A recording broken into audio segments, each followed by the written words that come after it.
Welcome to this edition of AFMC. I'll tell you how I got better. I'm Glad to be here. But a mission to Delivery of. improve. Well, I think that we're going to talk about everybody's. Arkansas is the second highest prescriber.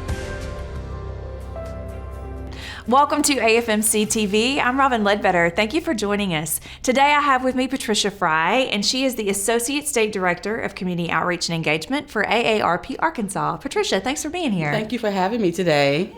So tell me, what is a livable community as defined by AARP?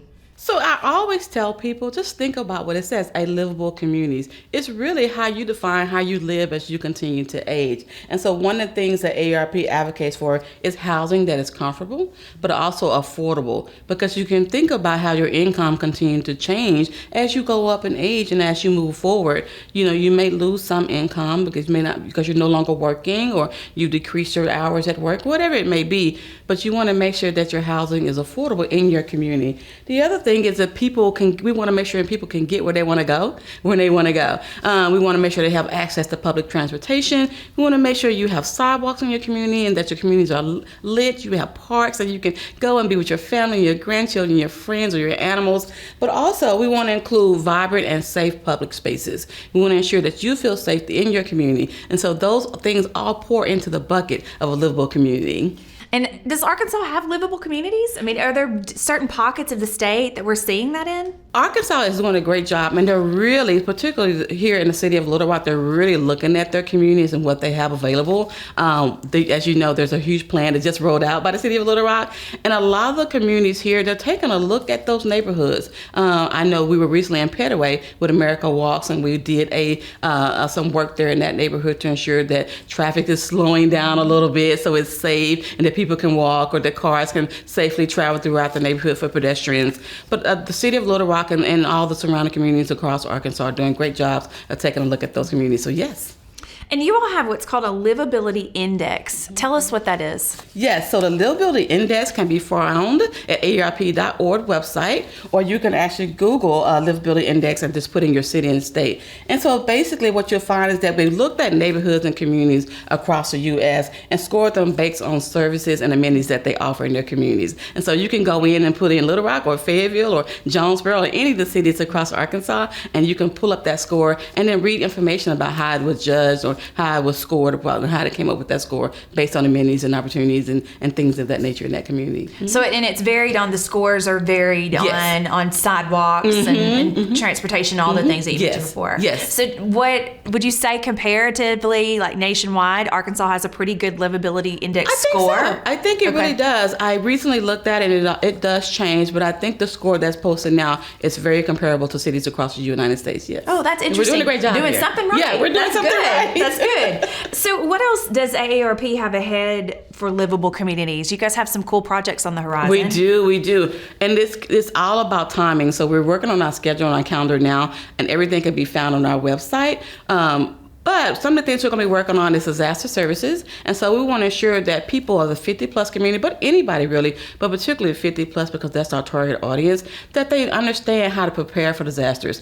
It's not a secret that we suffer from tornadic activities here in Arkansas. So we want to ensure that our community that we target are ready for when those things happen. So we're going to be doing some preparedness education with the 50-plus community, and also on some long-term recovery education. You know, what are the resources that are available for disaster preparedness? Where do you go when you do have a disaster, a tornado or a flood or anything of that nature? And so we're going to be doing some work this fall that's coming up starting in October and November, and we're going to prepare for the 2025 tornadic and storm season. We're also going to be doing some digital equity training. We're working with our OAKS program out of Nashville, AARP, and so they're going to offer 6 or 7 webinars this year. They're also going to start in June or July. We're going to do once a month, and so we're going to announce those to the public. They can log on to this webinar, and they're going to tackle different topics. Some of those topics are going to be just basic. How do you navigate the websites? You know, how do you get on and speak with your doctors when you need to? A lot of things now, prescription-wise, are on the websites. You know, you have to be able to log on. You have to be able to navigate those websites. And so we want to ensure that we can do that with telehealth. We want to ensure that we can train you just how to do the basic navigation. So there'll be various topics offered every month, and we're going to start that. And we're really excited to bring that to Arkansas. Yeah, those are great projects. Yes. And each year, AARP also offers something called Community Challenge Grants. Yes. Tell us what that is. So the Community Challenge Grants is really awesome. And we're right now in the judging period for the grants that were recently submitted. So basically, and I want to tie that into our age-friendly network because I'm really promoting going across. I'm doing a roadshow tour, so to speak, across Arkansas, and I'm going and I'm promoting communities to become a part of the age-friendly network. So within that network, you'll receive great information about how to become more age-friendly, how to become more livable. You'll be able to start working on some of those projects. You'll be able to do an assessment of your community and create an action plan, and then we're there to support you with that action plan and getting some of the projects completed in your community. So if you want to do a community garden, or if you feel like you want to do a traffic assessment in your community, it could be anything like that. We're here to support you. Within the age-friendly network, you have an opportunity to apply for community challenge grants. You can apply for it even if you're not a network member. We really want our network members to get involved and apply for these community challenge grants. CALS, a local library system here, they actually applied for a grant and they were awarded. And I think they were going across and doing some digital training with the public, and they did like a digital tour across Arkansas. So it's been very successful. But those grants allow you to have funding to support whatever project it is. So if you have a project for your community, so you want a better health services in your community, access to health services. If you want to look at your sidewalks in your community and you want to work on that project, I'm encouraging you to become a part of that network when we start to come into your city. And you can find the information on our website again. But also, I encourage you when the grant seasons come around, apply for those grants. That's funding that's available, that's assets out there for the communities.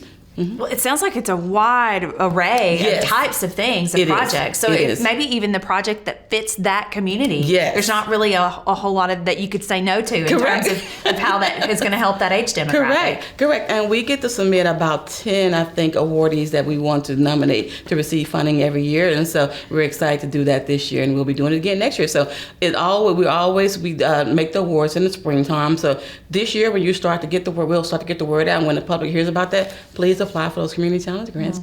Very neat. And this sounds like we're talking a lot about livable communities in the work of AARP, but you guys need some help. You need volunteers. We do. So tell us what you're looking for.